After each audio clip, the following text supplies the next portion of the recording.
Madame la maire, chère Charlotte, Monsieur le maire, cher Joël, Mesdames et Messieurs les élus, Mesdames et Messieurs les représentants des corps constitués, Mesdames et Messieurs, chers camarades. Alors, je voudrais commencer déjà par des remerciements. Donc, des remerciements d'abord à toi, Charlotte, et à la municipalité de Mitry-Mory pour nous accueillir ici aujourd'hui et puis pour travailler avec nous effectivement au quotidien avec mon équipe. Des remerciements à l'intention de mon équipe aussi, justement, pour l'organisation de cet événement et plus généralement pour le courage de me supporter au quotidien.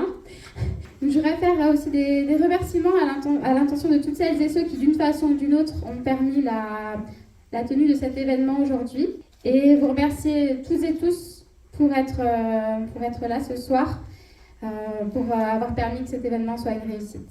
Et des remerciements aussi, je pense également à celles et ceux qui n'ont pas pu venir, mais qui me soutiennent dans mes combats, puisque face aux tentatives d'intimidation, face aux menaces de mort, je chéris vraiment toutes les marques de soutien de la part des militants, des citoyens, des élus, et de toutes les marques de soutien.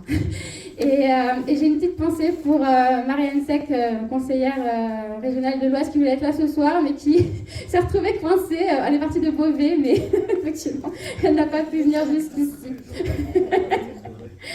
J'ai voulu placer ces vœux sous le signe de la fraternité entre les peuples, d'où le choix d'un petit concert au début qui mêlait musique japonaise et française. J'espère que ça vous a plu et je pense qu'on peut vraiment réapplaudir la performance de nos musiciens.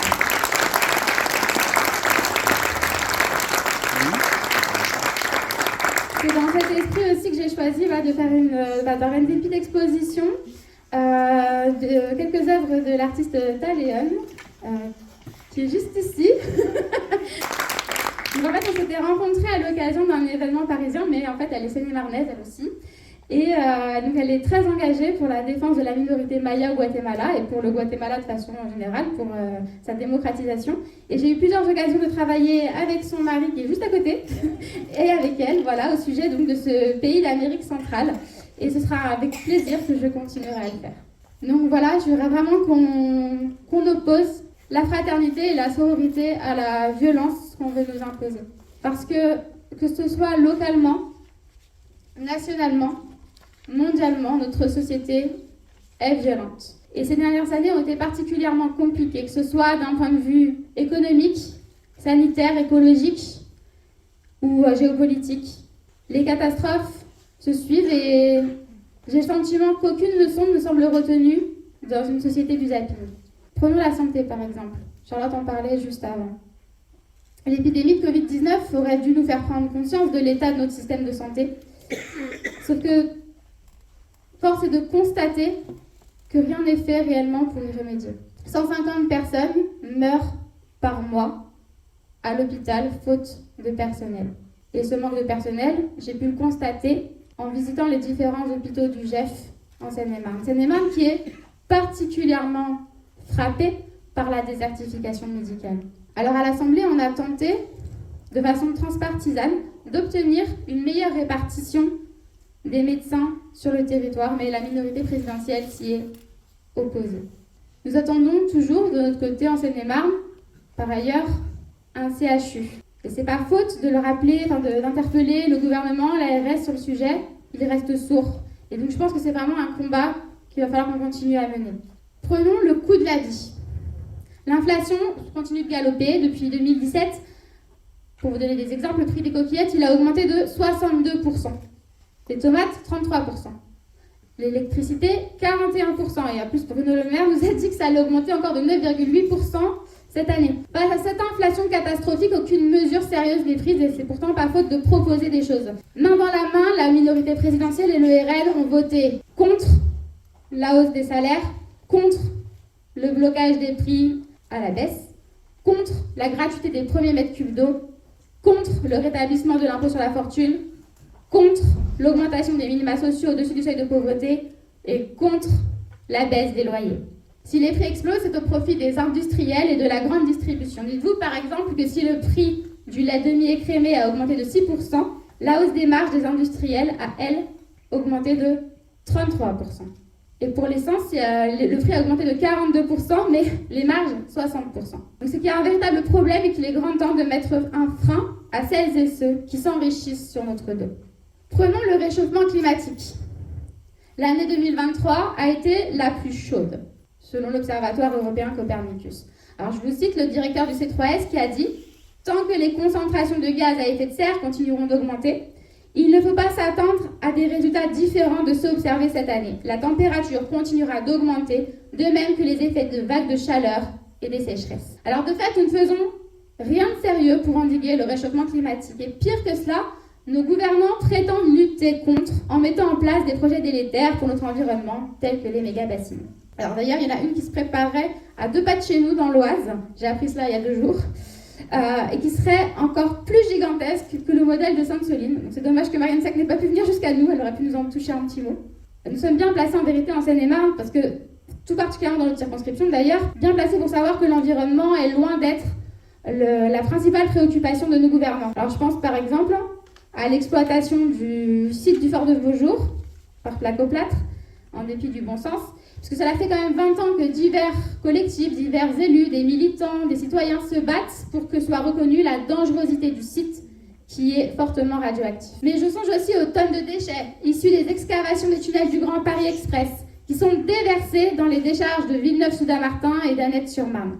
Donc 45% sont susceptibles de contenir de la pyrite. La pyrite, qui s'oxyde au contact de l'air, est une sérieuse source de pollution et un véritable problème pour notre santé publique. Prenons la question scolaire. Eh bien, les conditions d'enseignement se sont tellement dégradées que l'éducation nationale peine à recruter. Et on s'en rend compte en Seine-et-Marne, parce que j'ai été amenée plusieurs fois à me mobiliser pour des parents d'élèves inquiets à cause de postes non remplacés ou de postes vacants. Mais de quoi nous parle-t-on au niveau du national? Des abayas et des uniformes. Et voilà qu'à présent, on nous prive même d'un ministre pleinement dévoué à cette tâche en créant un super ministère regroupant le sport, les Jeux Olympiques et accessoirement l'éducation nationale. Avec à la tête de celui-ci, l'inénarrable Madame Odea Castérac, dont je ne vous referai pas ici le feuilleton. Alors vous le savez, avant d'être députée, je suis professeure de français en collège. Et j'ai conscience des dommages qui ont été infligés à l'école. J'ai conscience aussi de la fragilité de la liberté d'enseignement qui est menacée par des obscurantistes de tout poil. Mais voilà, nous n'en sommes plus à devoir poser quelques pansements. Au niveau national, nous avons fait plusieurs propositions qui n'ont pas été retenues. Notamment, nous avons demandé une revalorisation digne de ce nom des personnels de l'éducation. Nous avons déposé plusieurs propositions de loi, notamment pour permettre un pré-recrutement de professeurs de l'éducation nationale, pour garantir une réelle gratuité de l'école et pour créer un corps de fonctionnaires pour les AESH. Donc, tout cela a été écarté sans préavis. Prenons enfin la situation géopolitique. La guerre est à nos portes. La Russie a envahi l'Ukraine et depuis la situation s'enlise. Au Proche-Orient, la situation est plus tendue que jamais et la Cour internationale de justice a acté un risque de génocide à l'encontre du peuple palestinien à Gaza. Et à ce sujet, je salue l'association mitrienne France-Palestine Solidarité, représentée dans la salle. En parallèle, l'extrême droite pullule de partout. La minorité présidentielle pense qu'en élargissant l'Union européenne, nous renforcerons une sorte de club uni autour de valeurs communes, mais on ne sait pas véritablement de quelles valeurs ils parlent, puisque l'Union européenne elle-même est contaminée par l'extrême droite. On le voit en Italie, bien sûr, avec l'arrivée au pouvoir de Giorgia Meloni, qui a quand même déclaré en 1996 que Mussolini était un bon politicien. On voit aussi cela avec la gigantesque manifestation qui a récemment eu lieu en Allemagne, 1,4 million de personnes quand même, qui sont descendues dans la rue, alors que l'AfD, parti d'extrême droite locale, discute tranquillement d'un projet de déportation de personnes étrangères ou d'origine étrangère. Mais on le voit également en France, alors que la minorité présidentielle a repris à son compte le programme de Jean-Marie Le Pen pour nous pondre une loi immigration particulièrement abjecte. Vous l'aurez compris, 2024 sera à nouveau une année de lutte. Et je sais que ce n'est pas tous les jours facile.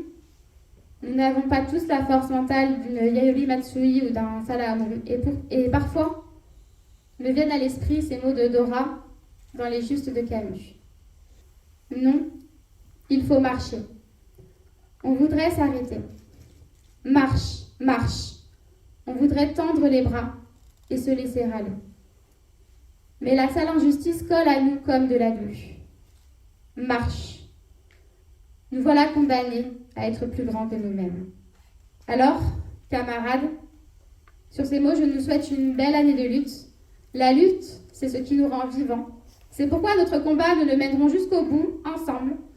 Et nous allons le commencer dans la bonne humeur, en partageant un moment de convivialité. Je vous invite donc notamment à prendre un verre ensemble et à savourer la meilleure galette aux amandes de Seine-et-Marne.